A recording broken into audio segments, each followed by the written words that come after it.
Hi guys, welcome back to my channel. My name is Elena.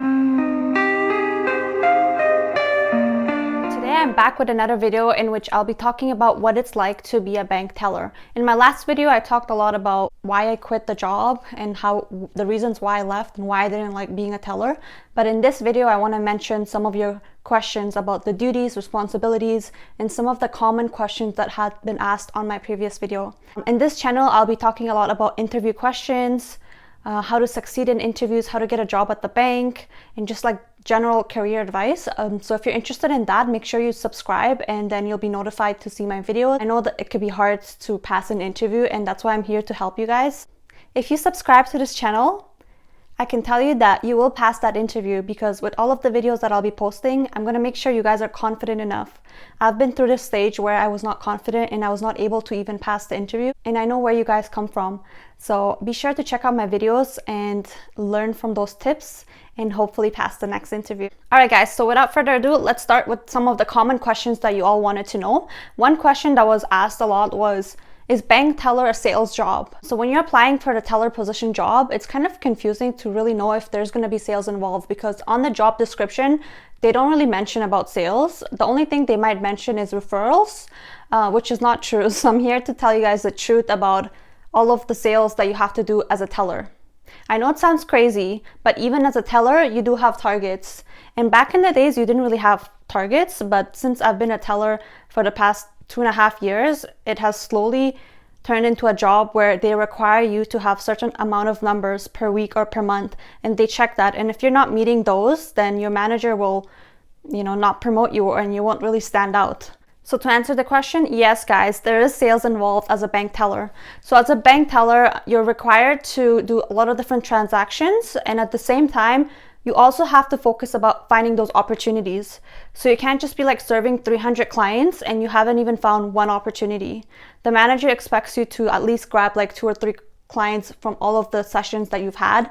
So for me as a teller, whenever I served a client, there was an option tab that we had called opportunities and offers. And when you click that tab, you could see all of the different opportunities that there may be for the client. But guys, it's not as easy as it sounds, because majority of the time there was like no opportunities for the client, and you're still told and required to find some sort of opportunity. So an example of the kind of sales you might do is a pre-approved line of credit. So sometimes when you open up the client profile and you're serving a client, you notice that they have a pre-approved line of credit offer for, let's say, like 30,000, and you have to activate that line of credit for that client through online banking, because as a teller you can't use like the actual system, or you don't have access to that. So you have to guide the client and do it through online banking, and then you get credit for, let's say, 30,000, which is really good. So let's say you did like 4 pre-approved line of credits and 4 pre-approved credit cards. You get the volume for that at the end of the month. So things like pre-approved credit cards, pre-approved line of credits, contributions. So like you are able to contribute to like registered accounts, although you're not allowed to really give advice on that because the partners are supposed to give the real advice, but you're still required to find those opportunities. And lastly guys, the most important thing is partner referrals, which of course you have to find those opportunities and you have to refer your partners. So there's something called IRP, which is the investment representative specialist, and then you find out that they have like $500,000 in their account balance. You may want to give them advice like, what's that funds doing in your account? You might want to invest into like a registered account, and then you can't really further talk about that because you're not licensed. However, you do have to send a quick message to your partner, and then you have to refer them. So every month your manager will look at your report, your sales report, and it will say that this month you made 10 referrals, you made 10 pre-approved line of credits with total of like, I don't know, 60,000 worth of volume. And he will look at those. And if you want to move up from a teller to another position, which most people do, if you don't have sales, it's very hard internally, and they're not going to promote you if you don't have sales. So that answers one of the common questions. Another question that a lot of people ask me all the time is, do I need math to be a teller? Do I need to be good at math? Do I have to come with some sort of math background?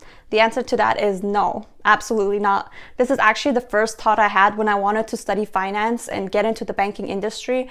My main concern was, do I have to be good at math? Because I'm not, and math is my weakness. So no guys, when I started working as a teller, the only thing you have to do is basic math, like a 2-year-old can do. The only thing you have to do is like give change back. That's it. Other than that, everything else has a system for it. For example, counting money, we have like little machines that count the money for you, so you don't need to like count anything like that.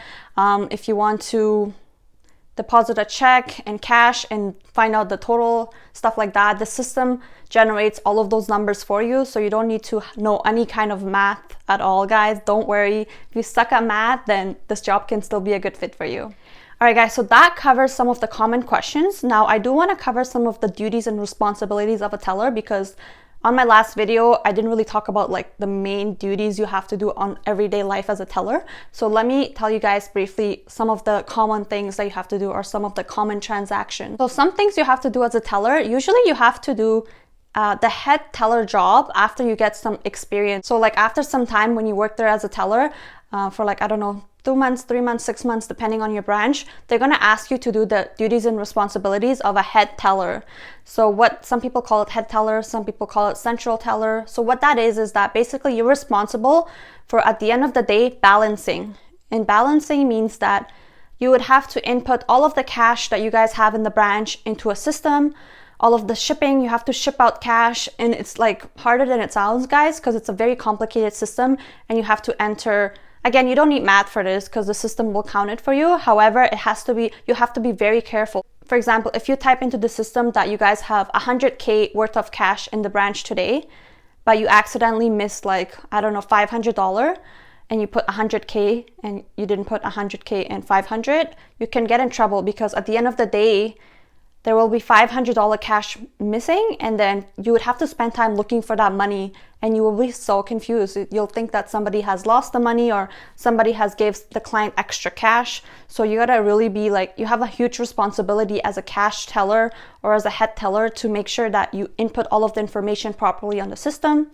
Not everyone has to do the head teller job. If you get lucky, there will be a person who always does it for you, for your team, and you won't have to do it. But from what I know, most of the branches do require you to do that job as well. So yeah, that's one of the things you have to do. Some other basic everyday transactions that you have to do is like credit card cash advance, which means like when people take out money from their credit cards, you have to like fill this form, and you have to take that transaction is a little bit time consuming, because you have to like actually like fill a form and do the cash advance for the client. Some other things you have to do is like bank drafts, wire transfers, which is another transaction that takes time, and it's another system that you have to use to do that. So you have to do that, and of course deposit cash, withdraw cash, order cash, order checks, help the client with online banking. So you have to have a good knowledge of their online banking. You also have to have good knowledge of the different products that they offer. So you have to study like all of the different products that so-and-so bank has, the details about those products, because if a client comes up to you and they're like, I'm looking to get a credit card. I'm not sure which credit card. You guys have so many. So you have to know which credit card has which feature, and you got to understand which one would be suitable for the client. For example, if it's a student, you don't want to recommend a credit card that's like $100 per year, because obviously the student can't afford it, and we have other credit cards available that's free for students. So that's some of the stuff you have to have knowledge of, and you have to practice. And some of the account features, if a client comes and asks for, if a client is complaining about too many fees on their accounts, you might want to look at another account which has a lower fee. You're going to have to study those multi-package deals that the banks offer. Sometimes they have like promotions. You're going to know about that. Overall, the transactions are not that hard.